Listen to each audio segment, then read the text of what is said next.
Okay, so back on what is trending, let's talk about the military, the naval officer, the soldier that stood against the FCT minister that tried his best to intimidate him and his colleagues. Now, let's get right into that conversation. A whole lot of people are excited, really happy, supporting, that a soldier could for once in Nigeria stand his ground. But now, some people that are just weird like that will just come out with their nonsense talk.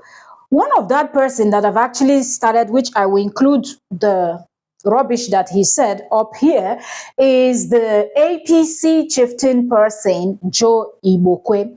He said that they should hurry up, like get that soldier off the military ASAP, like do it immediately. He's not even trying to say, oh, let's see if we can. No, he wants them to, that's what he wants. They should get this young soldier fired for doing his job, for doing the right thing, because of course their job is to oppress people. Once a little power is given to you, you have one or two authority to command, you want to do and undo.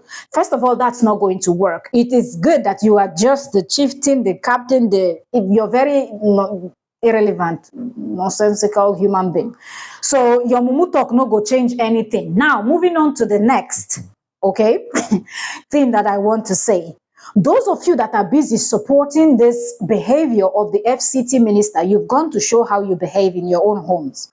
I want to believe that this is exactly the way the FCT minister, Nyesom Wike, behaved is how you people behave in your everyday life. You go to places oppressing people, behaving like an agbero, so hence you don't see absolutely nothing is wrong with what is actually happening. I'm going to be reacting to some of the nonsense that I see people talking about, but as we do that, I also want to say shout out to everybody that is standing their ground and stating that the soldier was not wrong. He was in his right. He was following orders. So there is no reason for the FCT minister to come and command him around like he was some kind of confused human being that didn't know what he was actually doing. So that being said, we will move on to the next. Like there is just so many people that have so much that they want to say concerning this case. But whatever the case may be, okay, you people will never ever win. You will not win.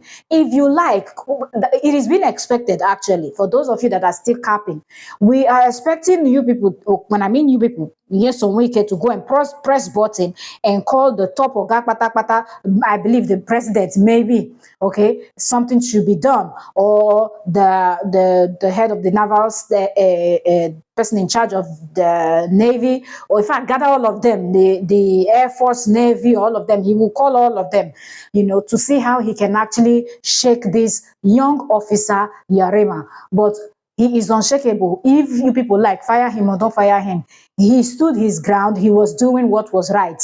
Nigerian Navy, with a look on our city steers, it be like this. So now, so Nigerians stay watching her right now.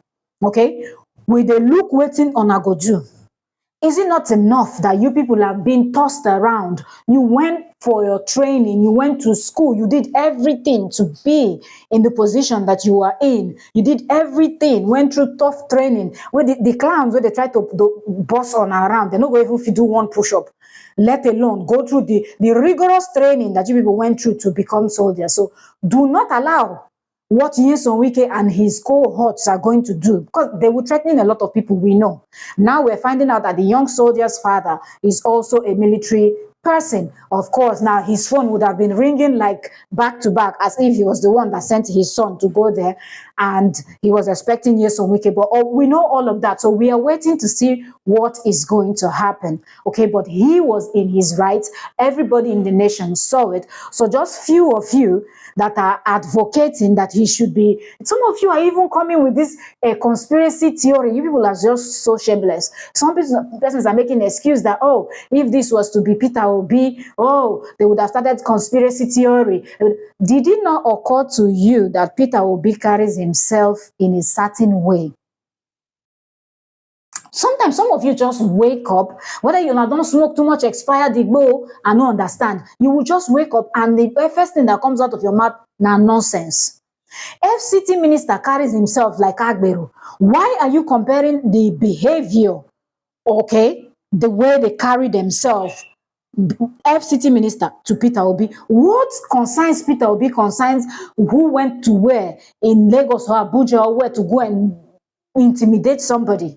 If it was Peter Obi, he would have spoken to those officers with respect, because he knows that respect is reciprocal. He knows that if he will speak to them respectfully, they will also address him respectfully and explain to him why they were there. Explain to him why they were standing there and holding their ground, and let him know that they only take orders from one person and not from anybody at all. Okay, so let me know in the comment section what you think. I'm going to post what I'm talking about over here, so you will see and read them for yourself. But shame on all of you that are coming up with all these kind of excuses, talking about if it's some persons, oh, you will not be celebrating, you will not be. FCT minister was wrong, and that is it. There is nothing else you want to say about it. FCT minister Wike was wrong. You don't go disrespecting anybody in their place of work, in their office. Everybody in Oga Patapata for their own place of work, for their own house. As you be boss for your own house, as you be head of family for your own house. Now, so and listen, you know, everybody now boss for their own house. So know that yes, everybody is the boss. So he stood there, stood his ground, knowing fully well that he is the, you know, in charge of that area. So he governed and guided that place the way he was instructed to do. So yes, Wike went there to oppress him, and now you people want to bring in Peter Obi and make this all political, and he was not even anywhere close by. So talking about how people would have said something else if it was Peter Obi, first of all, learn how to carry yourself before you start to dey talk rubbish, because una no dey make sense most times. When una talk no dey make sense. Walai, I no dey understand.